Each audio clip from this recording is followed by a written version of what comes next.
Jadi selamat pagi teman-teman semuanya. Kami dari semester 5 Fakultas Psikologi Universitas Merdeka Malang. Nah, kami adalah dari kelompok 7 ya. Di sini kami meminta bantuan teman-teman semuanya untuk melakukan training, yaitu training komunikasi asertif. Nah, sebelumnya izinkan kami memperkenalkan diri dulu ya teman-teman. Di sini ada saya Malizal Berkanifah. Saya Muhammad Alfi. Dengan saya Safadila. Saya Muhammad Saiful Rizal. Saya Panel Kusmanito.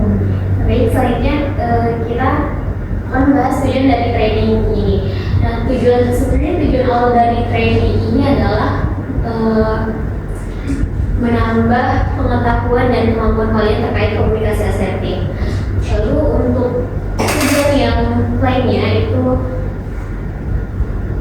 meningkatkan keterampilan komunikasi kalian agar mampu berbicara dan mendengarkan dengan lebih efektif. Selain itu membantu membangun rasa percaya diri kalian sehingga kalian itu dapat menyampaikan pendapat dan juga kebutuhan secara tegas.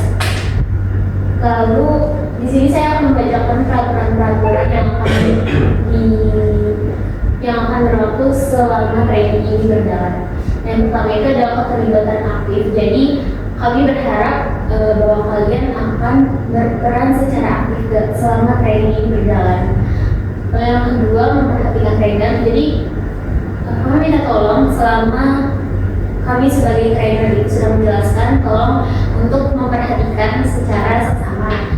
Lalu yang ketiga, menggunakan bahasa yang sopan. Jadi nanti itu kan ada sesi role play, ada sesi diskusi juga. Jadi kami berharap kalian ketika menyampaikan pendapat atau menyampaikan ya pokoknya itu menggunakan bahasa yang sopan dan profesional. Lalu yang terakhir ada bijak dalam menggunakan gadget. Nah, kami di sini minta tolong kepada kalian untuk menonaktifkan gadget selama training ini berlangsung. Karena training ini cuma sebentar teman-teman. Terima kasih. Di sini kita absen dulu ya, absennya secara online. Bagus. Sudah ya. Namanya boleh. Scan. Oh, enggak. Saya info sama satu, dua, satu, enam, sembilan, tujuh, nol, sembilan, tiga, delapan. Sebentar ya.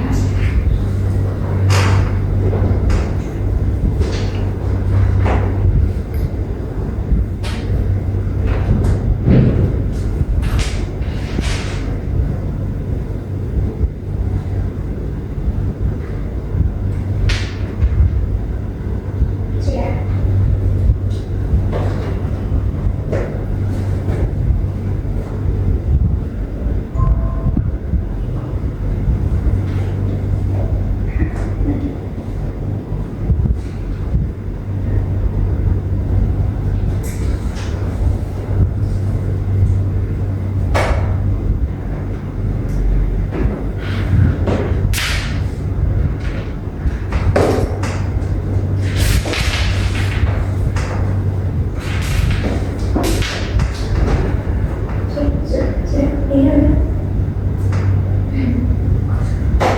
Setelah absen nanti akan dibagikan pretest kepada teman saya. Jadi pretest ini kalian tuh Jadi pretest ini itu adalah salah satu tes untuk mengetahui gimana sih kemampuan dan pengetahuan awal kalian terkait komunikasi asertif ini. Nah, untuk cara kerjanya itu tertera di kertas juga. Jadi nanti kalian memilih salah satu jawaban yang menurut kalian jawaban itu yang paling benar. Lalu untuk waktunya adalah 10 menit ya teman-teman. Apakah semuanya sudah memegang lembar tes dan alat tulis? Sudah. Itu bisa dimulai dari sekarang.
Jadi komunikasi asertif adalah cara berkomunikasi di mana seseorang itu mampu menyampaikan pikiran, kebutuhan, dan juga perasaannya dengan jelas, serta tak menghargai orang lain. Dalam komunikasi ini, seseorang itu berbicara dengan jujur dan tetap sopan, sehingga bisa dapat diterima tanpa memberikan sendiri maupun pembicaraan.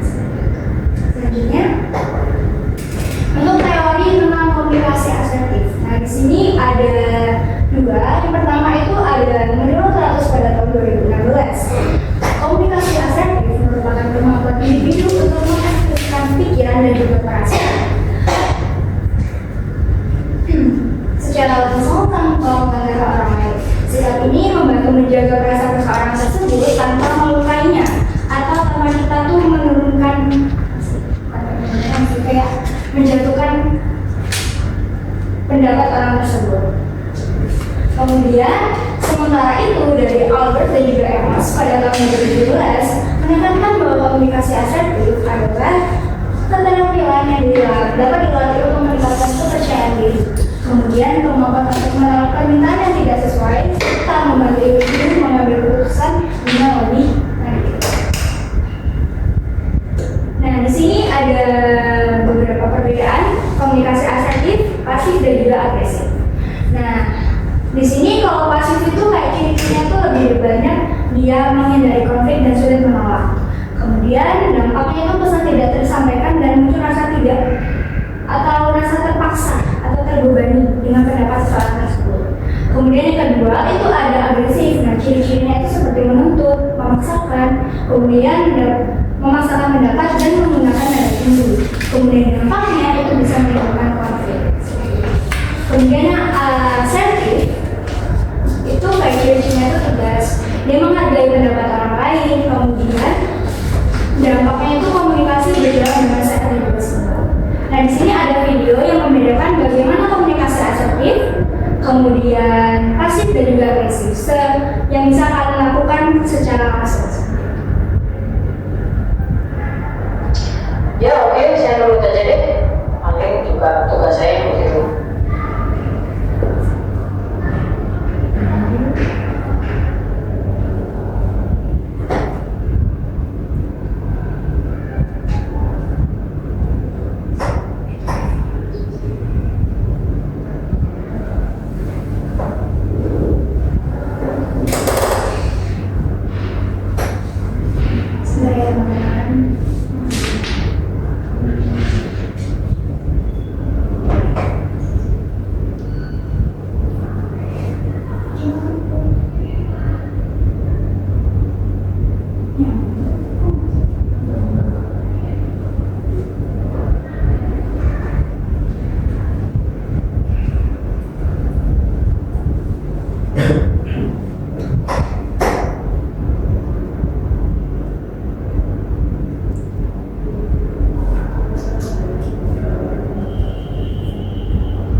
Ya oke, saya nurut aja deh. Paling juga tugas saya rutin-rutin aja. Terserah deh, maunya. Sebentar, saya mau. Saya nggak setuju itu. Tim saya masih bakal repot kalau bicaranya. Tahu nggak ini salahnya Bapak? Ini kan gara-gara macet, jadi saya telat nih. Bisa ya? Oh iya, Pak Dedi, makasih ya atas masukannya. Saya setuju. Isu biaya itu emang yang paling penting, Pak. Bapak nanti saya koordinasi lagi dengan tim Bapak ya. Terima kasih Pak atas masukannya. Baik, itu adalah 11 video yang bisa diterapkan dalam komunikasi dalam organisasi yang ada di sekolah kalian seperti itu. Tentunya, mengapa sih komunikasi asertif itu penting?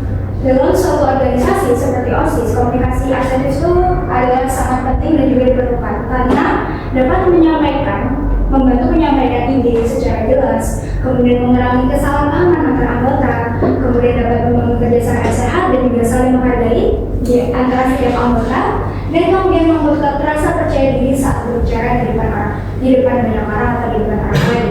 Kemudian membantu mengambil keputusan tanpa tekanan atau dominasi dari pihak itu. Seperti itu. Pernah nggak sih lo ngerasa lo melakukan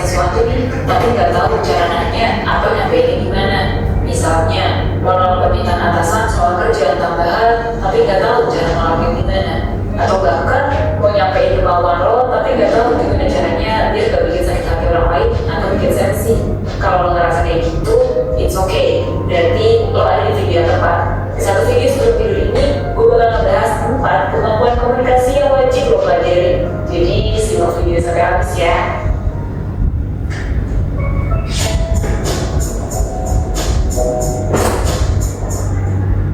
Komunikasi itu jadi skill penting yang perlu dikembangin, apalagi buat punya hubungan yang baik dengan orang lain. Mau nambah teman, jadi orang yang lebih asik buat diajak ngobrol, atau nyampein pikiran ke orang lain. Semua itu butuh kemampuan komunikasi yang baik. Nah, kalau gue rangkum nih dari bacaan-bacaan yang udah gue pelajari nih, sebenarnya ada 4 kemampuan komunikasi yang wajib lo pelajari biar bisa komunikasi yang baik dan efektif. Pertama, kemampuan mendengarkan. Mendengarkan di sini tuh maksudnya benar-benar fokus dan hadir 100% buat orang itu. Caranya ya macam-macam, tapi salah satu cara buat memulainya adalah benar menahan diri lo biar gak potong omongan orang yang lagi ngomong. Nah, cara berikutnya nih bisa dengan lo ngulang lagi apa yang diucapin buat konfirmasi. Hal ini bisa membuat lawan bicara lo jadi tahu kalau lo tuh dengerin dia. Kemampuan mendengarkan ini bisa membantu kita jadi lebih paham sama apa yang diucapin sama orang, serta lebih peka buat memahami perasaan orang lain. Kedua, komunikasi nonverbal atau komunikasi lewat bahasa tubuh, kayak nada bicara, postur tubuh, kontak mata, atau ekspresi. Kalau kita lagi ngobrol, ada beberapa hal yang susah kalau disampaikan secara lisan. Makanya komunikasi nonverbal ini dipakai buat memperjelas maksud pesan yang disampaikan. Salah satunya ya untuk menghindari miskomunikasi. Nah, buat prakteknya, lo bisa cari tahu dulu gimana kemampuan komunikasi nonverbal lo, atau apa sih yang bisa lo perbaiki lagi. Misalnya, kalau lo terbiasa nih ngomong sambil melipat tangan di dada, orang lain tuh bisa banget nih mikir kalau lo lagi bete atau tertutup. Mungkin juga ya kalau misalnya lo diajak ngobrol nih suka lihat kemana-mana gitu matanya.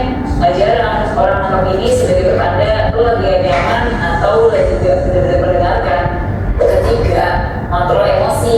Bakal ada rasa gimana lo atau lo bicara lo lagi ngerasa emosi negatif, jadi susah buat berkomunikasi. Nah, biar bisa lo berkomunikasi dengan baik, pengelolaan emosi jadi salah satu kemampuan penting dalam komunikasi. Biar dari yang sebelumnya lagi menggebu-gebu bisa balik lagi ke kepala ini.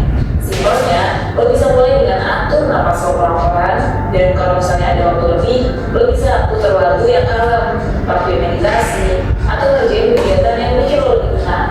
Jadi, waktu lo skip buat ngobrol, pikiran lo lebih tenang dan komunikasi lo berjalan dengan lebih lancar. Oke, tadi ada 3 ya. Nah, terakhir ada komunikasi asertif, yaitu kemampuan lo untuk nyampein apa yang lo mau dengan jelas dan tetap menghormati orang lain. Singkatnya nih, jadi salah satu komunikasi yang ideal. Nah, salah satu cara buat berkomunikasi secara asertif nih bisa lo latihan pakai 3 hal yang udah gue sebutin nih sebelumnya tadi nih. Pertama, lo perlu ngedengerin lawan bicara untuk tahu sebenarnya dia pengen apa sih. Kalau konteksnya memang lagi curhat, dengerin dulu apa masalahnya, terus juga cari tahu kebutuhannya. Itu perlu saran atau sebenarnya mau didengerin aja. Kedua, elemen nonverbal kayak intonasi bicara dan ekspresi lo pas ngomong penting lo buat diperhatiin, karena asertifnya tuh nekenin ke kata menyampaikan secara jelas. Berarti elemen nonverbal apa aja yang bisa membantu lo buat nyampein segala sesuatu dengan jelas. Nah, yang ketiga, kelola emosi lo. Kayak di awal tadi ya, kita nggak bisa tuh bergantung sama perasaan orang lain. Jadi ya daripada berharap lawan bicara kita akan selalu datang dengan mood yang bagus, lebih baik kita yang melatih pengelolaan emosi supaya tetap tenang dan kepala dingin pas ngobrol. Jadi kalau misalnya lawannya lagi emosi negatif, kita nggak akan kebawa firman pada ini. Nah, semua skill yang gue jabarin tadi bisa lo pelajari lebih lanjut. Jadi itu ada beberapa video tadi kan udah dulu yang bagaimana menerapkan komunikasi asertif, kemudian agresif dan juga pasif yang bisa kalian terapkan dalam organisasi kalian. Dan itu tadi juga ada beberapa ciri-ciri yang bisa kalian lakukan. Bagaimana sih cara untuk menerima pendapat saya, bagaimana seorang juga menolak pendapat saya seperti itu. Jadi tidak saling menjatuhkan satu sama lain. Jadi itu adalah presentasi dari saya. Apabila ada salah kata, saya ucapkan mohon maaf dan terima kasih banyak. Dan selamat. Dan untuk selanjutnya akan dilanjutkan oleh Rasa. Oke, selanjutnya saya akan mempresentasikan atau menjelaskan tentang berkomunikasi asertif dalam proses rapat untuk mewujudkan keputusan yang jelas, terarah, dan bermakna. Tadi sudah dijelaskan ya mengenai pengertian komunikasi asertif dalam rapat. Nah, di sini saya akan menjelaskan lagi komunikasi asertif itu itu adalah kemampuan untuk menyampaikan pendapat, perasaan atau kebutuhan secara jelas, jujur, langsung, namun tetap menghargai orang lain. Dalam konteks rapat, komunikasi asertif ini membantu setiap peserta mengungkapkan ide tanpa mendominasi atau menghindar, sehingga proses diskusi itu berjalan sehat dan produktif. Jadi dalam komunikasi asertif di dalam rapat, teman-teman ini menggunakan mengungkapkan idenya tanpa mendominasi atau menghindar. Jadi kayak tidak terlalu tidak terlalu dominan atau terlalu pasif. Jadi sampaikan aja idenya, tapi tidak harus kayak ngejat satu orang aja atau cuma nyerang satu orang aja begitu, teman-teman. Next. Selanjutnya ini ada komunikasi yang baik dalam rapat.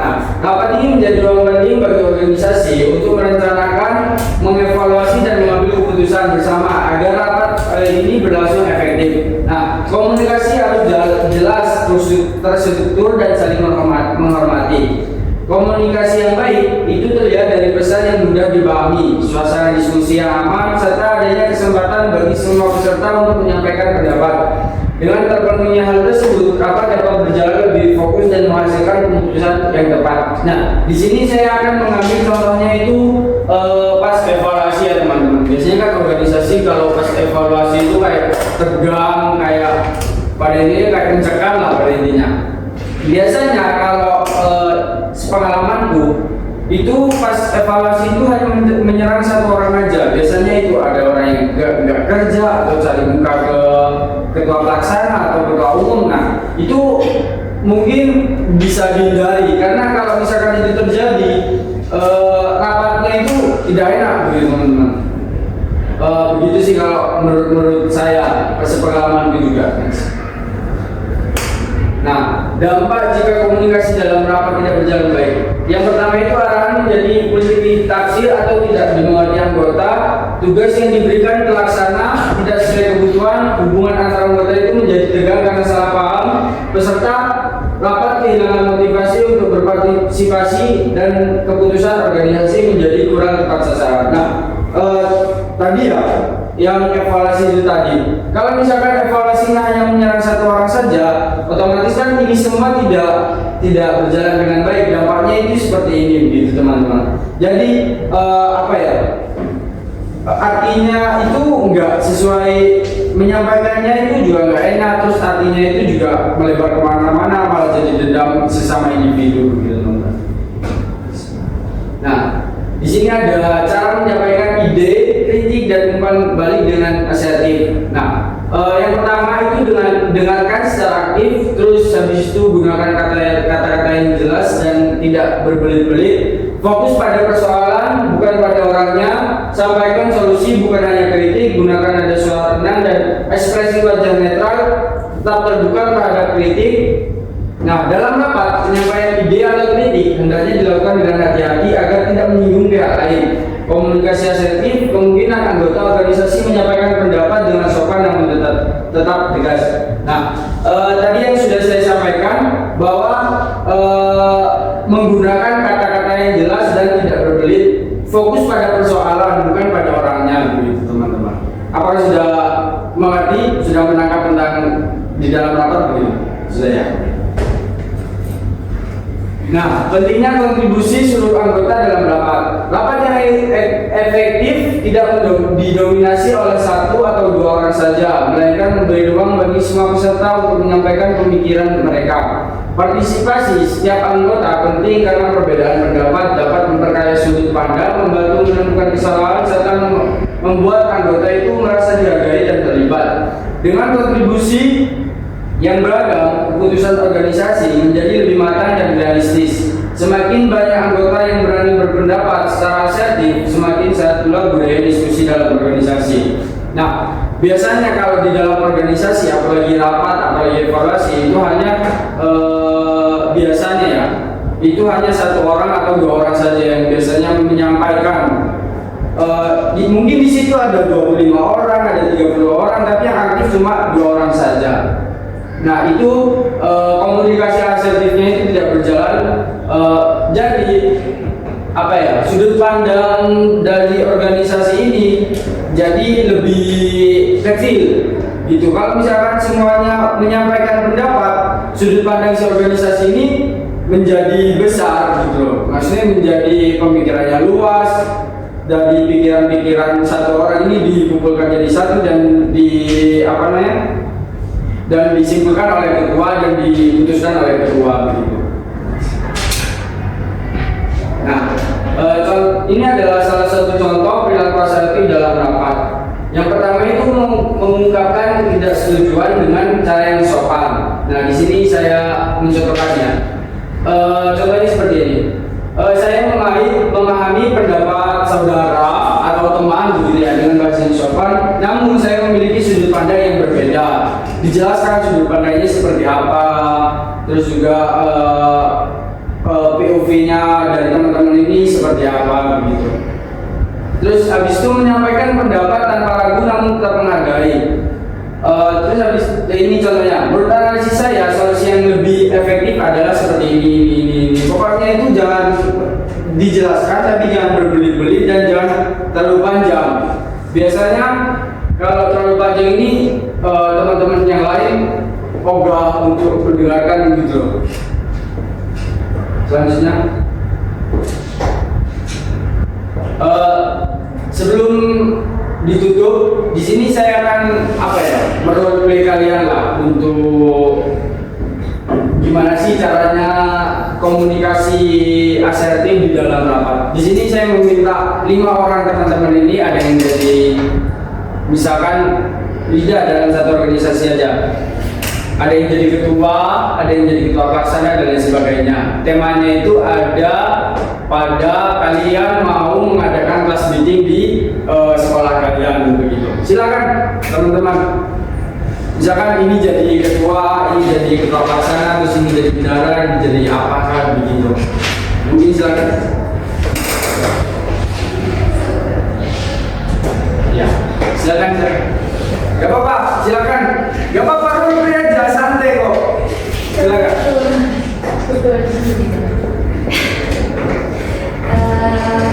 Kalau menurut aku di kelas tahun ini kita ada beberapa lomba yang melibatkan semua siswa dan semua kelas. Nah, dari teman-teman kira-kira lomba apa aja yang kita adain? Kalau sebentar ya mau ide menggerakkan kita, kalau semua siswa itu nggak mungkin kan? Mungkin perwakilan dari kelas masing-masing aja gitu. Kalau semisal semua siswa itu bakal nggak konklusif gitu. Gimana ya? Apa kita ambil dari ekstra kurikuler aja kali ya? Misalkan kayak di sekolah kita kan ada suara, ada basket, ada sensor juga dan lain-lain. Itu mungkin bisa dari perwakilan ekstra kurikuler itu aja mungkin.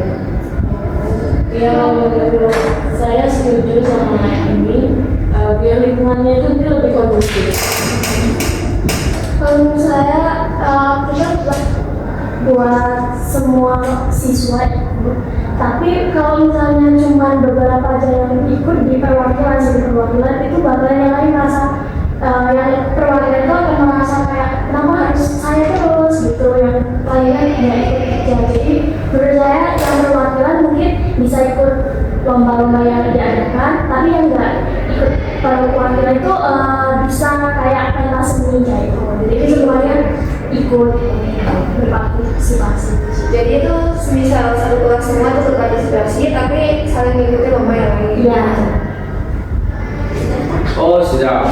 Nah, mungkin seperti itu ya. Mungkin komunikasi dari teman-teman itu sudah berjalan baik, semuanya sudah berpendapat dan menggunakan bahasa yang sopan.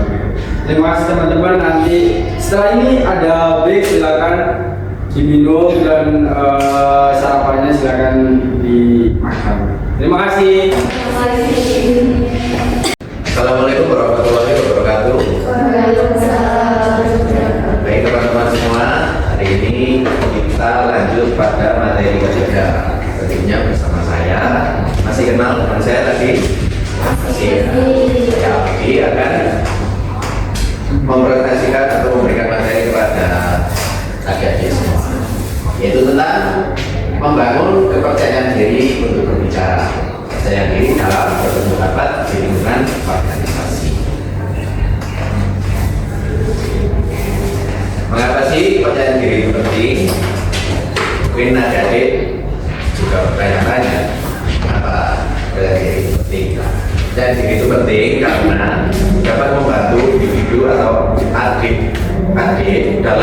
mengumumkan pendapat dalam organisasi, di mana kepercayaan diri ini membantu menimbulkan ide-ide kreatif yang bisa disampaikan oleh adik-adik.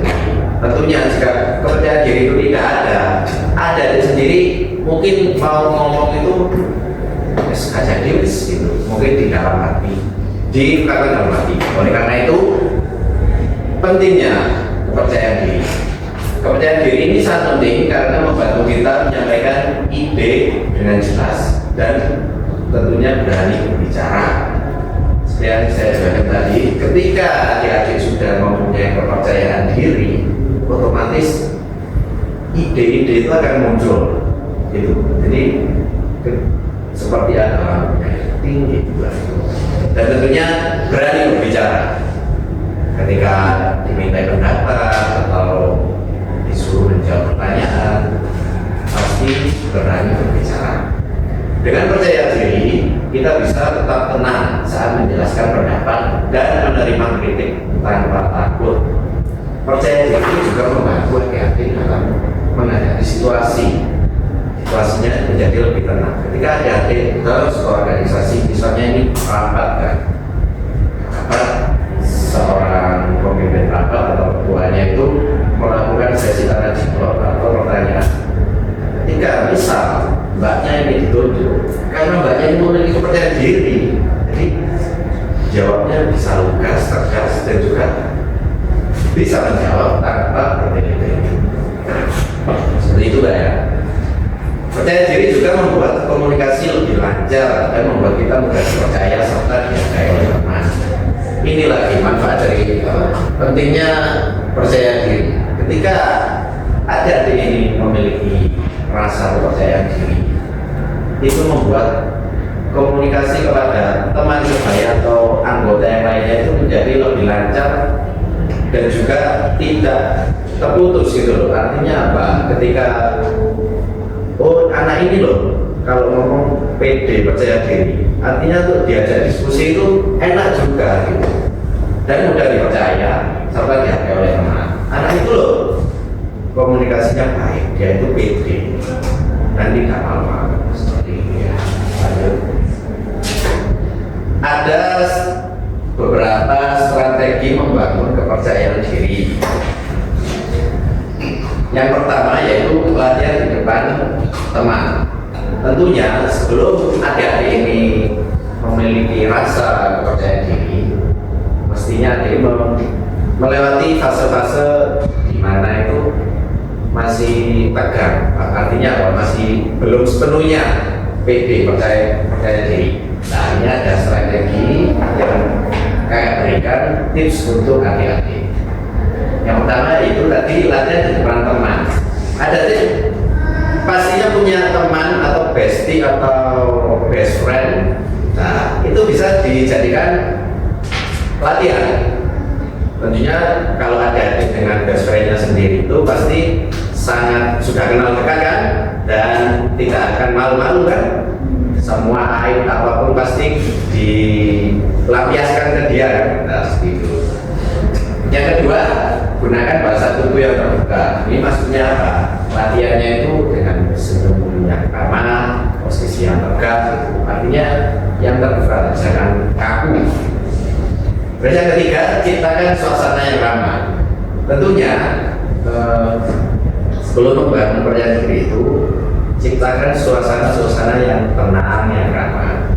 Jangan sampai menciptakan suasana yang tidak ramah. Contohnya itu kayak, ya misal kita terlihat sudah gak enak, sudah terlihat mau marah, itu sudah tidak baik. Ya. Selanjutnya yang keempat, berbicara pelan tapi dan stabil. Sini artinya itu ketika membangun percaya diri itu, latihannya itu dengan berbicara. Ketika dengan temannya tadi, berbicaranya itu pelan dan tapi stabil. Artinya apa? Pelan-pelan tapi tepat gitu loh, kak kayak baca novel yang cuma baca-baca gitu. Jadi tenang tapi nusuk gitu loh, paham ya? Ya seperti itu.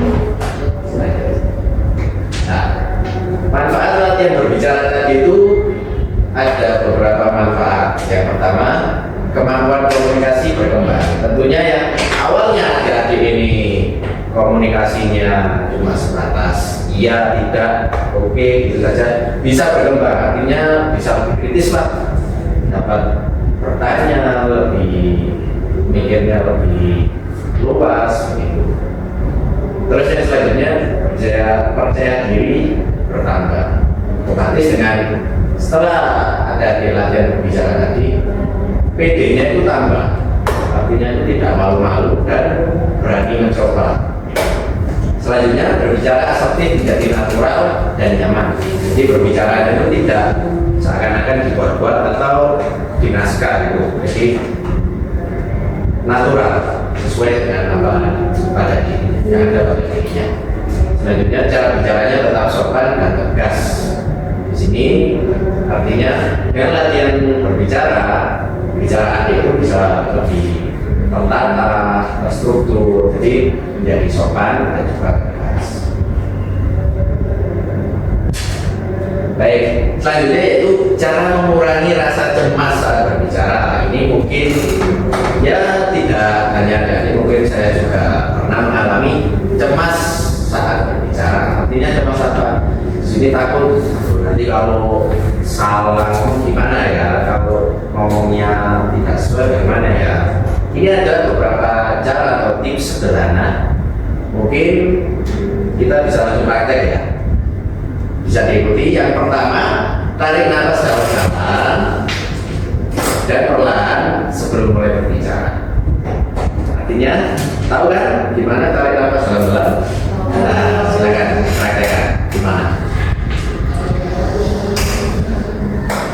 Maaf, ini tidak ada hembuskan, tadi hembuskan sendiri. Terus yang kedua, fokus pada isi pesan, bukan penilaian orang lain. Jadi saat Anda cemas ingin bicara atau menyampaikan sesuatu, tipsnya itu fokuslah pada yang apa ingin ada dibicarakan. Jangan fokus nanti kalau dicela gimana, nanti kalau disangkal gimana, nanti kalau dibilang salah gimana. Jangan fokus itu, fokus saja apa yang ingin ada dibicarakan. Itu. Terus yang ketiga, tentunya latihan rutin. Jadi sebelum berbicara, sebelum menyampaikan aspirasi, pendapat dalam organisasi, tentunya pastikan untuk latihan rutin.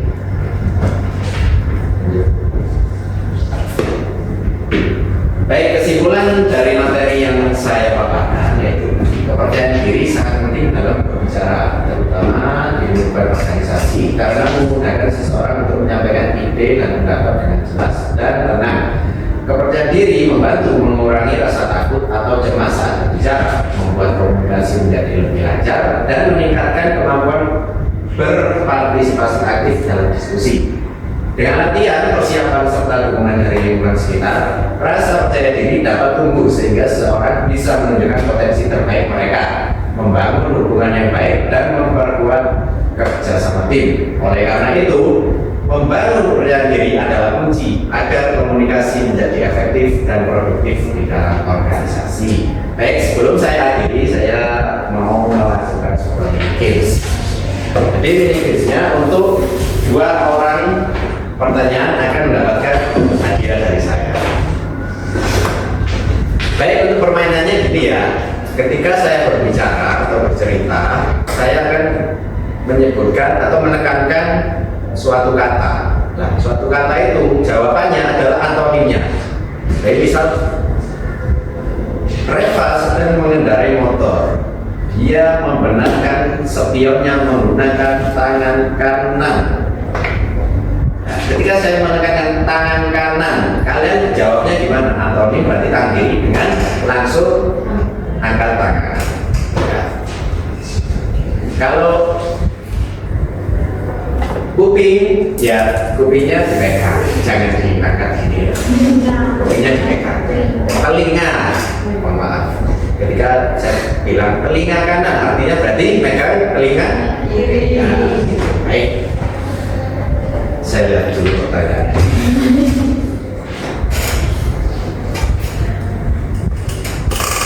Baik, kita mulai ya. Kita lihat siapa yang beruntung hari ini. Baik, dengarkan saya, fokus. Pada suatu hari ada seorang remaja. Dia belum makan sama sekali, tetapi dia seringkali menunda sarapan. Akibatnya perutnya setiap pagi mules. Dia akan berjalan ke kamar mandi.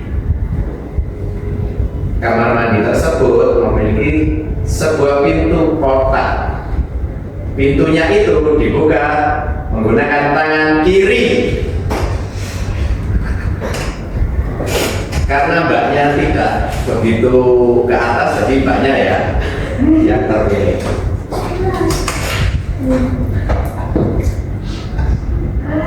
Jadi gini ya, yang kepilih itu yang cepat ya. Oh iya. Jadi yang tercepat tadi menurut kelihatan saya ya. Mbak siapa? Gisel. Mbak Gisel. Baik. Tapi ini kalau bisa jawab loh ya. Kalau nggak bisa jawab, saya lempar loh ya. Pertanyaannya seputar materi kok. Baik. Pertanyaannya untuk Mbak Gisel, mengapa kepercayaan diri penting saat berpendapat di lingkungan organisasi? Percaya diri. Ya, mengapa penting? Karena kalau kita percaya diri itu untuk kita berbicara di rapat, itu kita lebih jelas mengungkapkan ide, mengungkapkan pendapat tuh lebih lebih lugas gitu. Kalau nggak percaya diri kan kita banyak kayak gimana ya. Oh ya, gitu ya. Baik, jawabannya sesuai. Ini materi untuk Pasti ya. ya. Baik, ada satu lagi ya. Silakan fokus lagi. Saya akan bercerita. Pada suatu malam ada sama orang anak kecil bermain mobil-mobilan, tetapi dia lupa kalau pada hari itu dia harus belajar. Pada saat belajar, dia seringkali malas. Oleh karena itu, dia selalu menutup matanya menggunakan sendok dengan tangan kiri.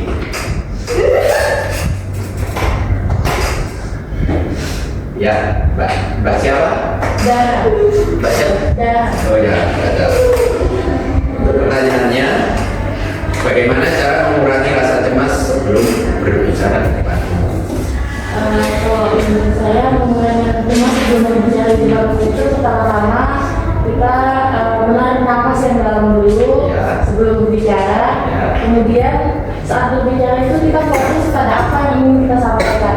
Jadi nggak fokus salahnya di mana tuh, kita jangan fokus di situ. Kemudian yang terakhir itu mungkin sebelum hari presentasi atau berbicara di depan umum kita harus latihan agar terbiasa. Saya akan memperhatikan materi saya. Baik, ini ya. Ya. Baik, itu tadi yang bisa saya sampaikan. Semoga bermanfaat untuk adik-adik. Sampai jumpa. Wassalamualaikum warahmatullahi wabarakatuh. Waalaikumsalam warahmatullahi wabarakatuh. Assalamualaikum warahmatullahi wabarakatuh. Selamat pagi semuanya. Perkenalkan, nama aku Eva Sanibu. Pada kesempatan ini saya akan melanjutkan pemahaman materi dengan topik mengelola informasi dan komunikasi untuk menghindari kesalahpahaman. Sebelumnya kan sudah dijelasin sama teman-teman aku ya tentang materi-materi sebelumnya, itu kan sangat informatif juga. Nah, sekarang kita pada materi ini bertujuan untuk memperkuat dan melengkapi pemahaman tersebut. Oke. Pertama, apa itu informasi? Informasi adalah pesan atau data yang bermakna yang disampaikan dari pengirim atau komunikator kepada penerima komunikat dengan tujuan meningkatkan pengetahuan, mengurangi keraguan, atau meningkatkan pemahaman penerima. Menurut Gordon B.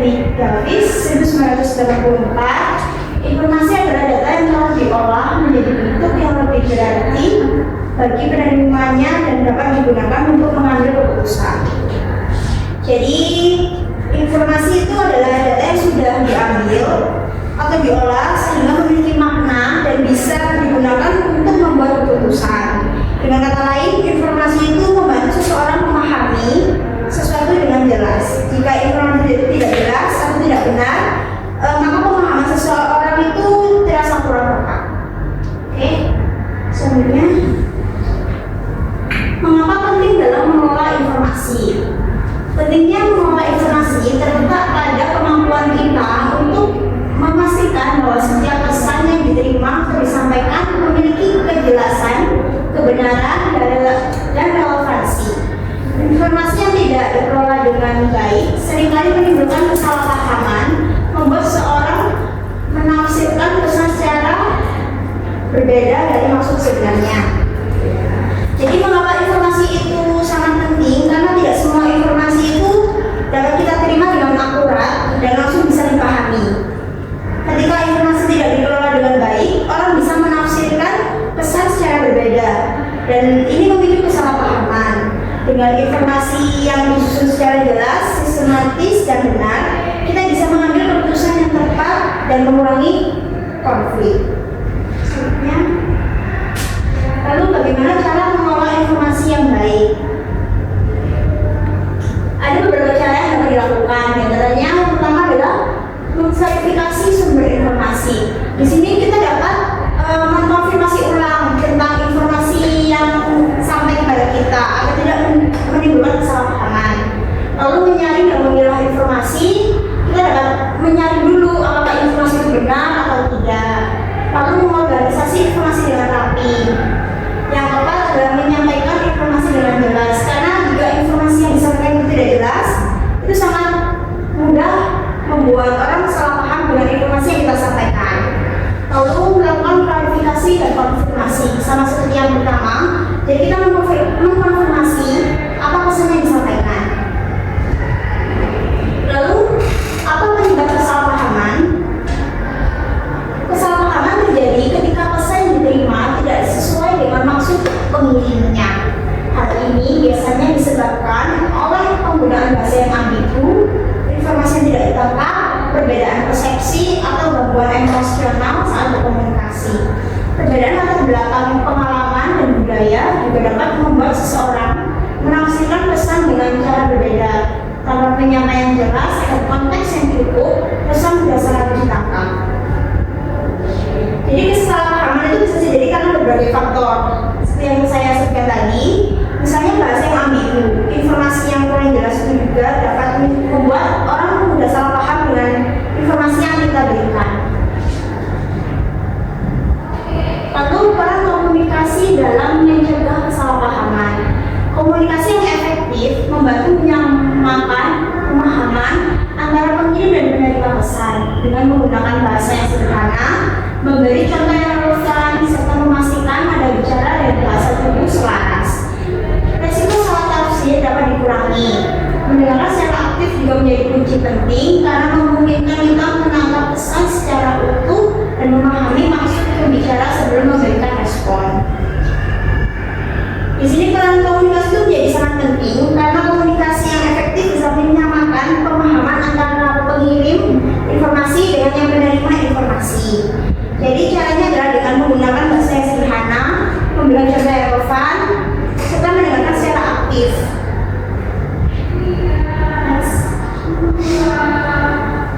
Lalu bagaimana cara menghindari kesalahpahaman?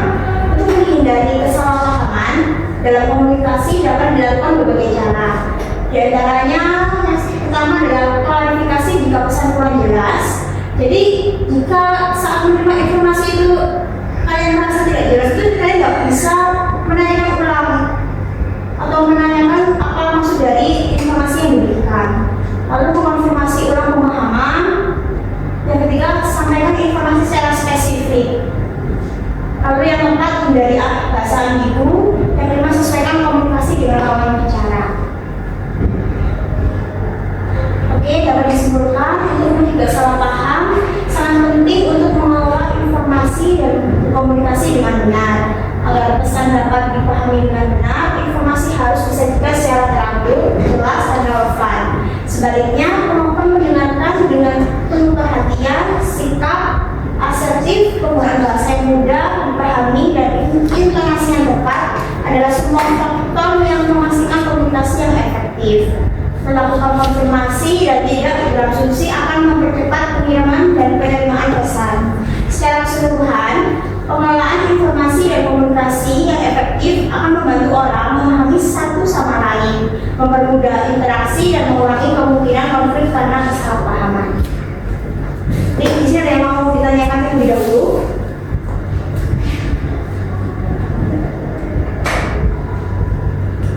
Tidak ada. Jika tidak ada, terima kasih. Kami sudah mendengar materi saya.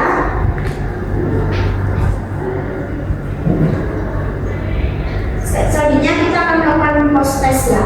Tadi kan pertama udah pre-test, sekarang kita akan melakukan post-test melihat ulang perkembangan yang setelah kita menyampaikan materi tersebut.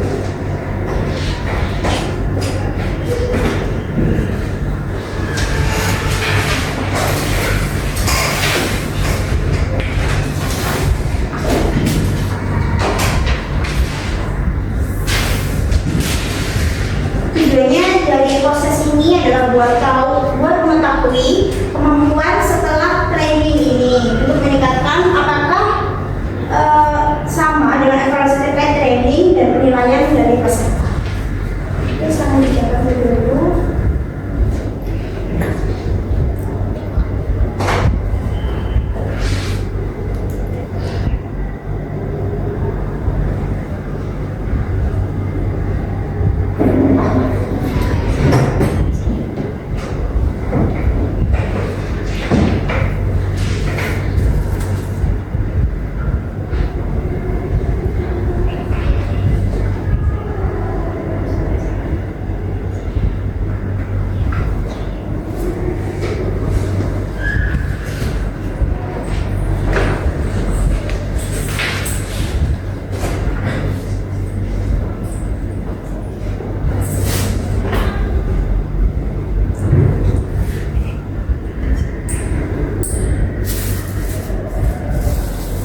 tujuannya adalah untuk mengetahui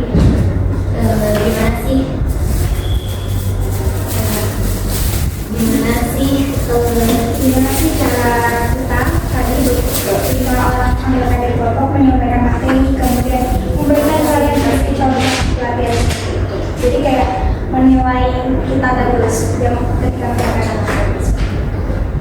Jadi saya akan membagikan cara evaluasinya. untuk cara pengerjaannya nanti dicentang ya teman-teman. Ada pilihan sesuai, tidak sesuai, dan sangat tidak sesuai. Teman-teman bisa pilih salah satunya. Yes.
Baik teman-teman, apakah sudah selesai?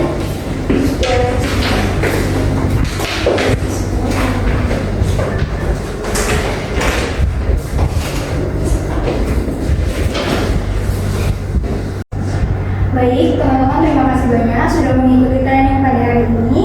Jadi mungkin dalam pelaksanaan training itu kita ada salah kata atau salah penyebutan atau mungkin dalam ada yang menyinggung kalian, kita ucapkan mohon maaf dan terima kasih banyak. Dan untuk di sini juga kami akan memberikan juga poster dan modul sebagai bekal kalian. Jadi kami dari kelompok 7 mengucapkan terima kasih banyak dengan kehadiran teman-teman semua dalam mengikuti training pada hari ini. Dan semoga materi yang kalian sampaikan itu bisa bermanfaat ya bagi organisasi kalian. Sudah. Baik, sampai jumpa dan wassalamualaikum warahmatullahi wabarakatuh.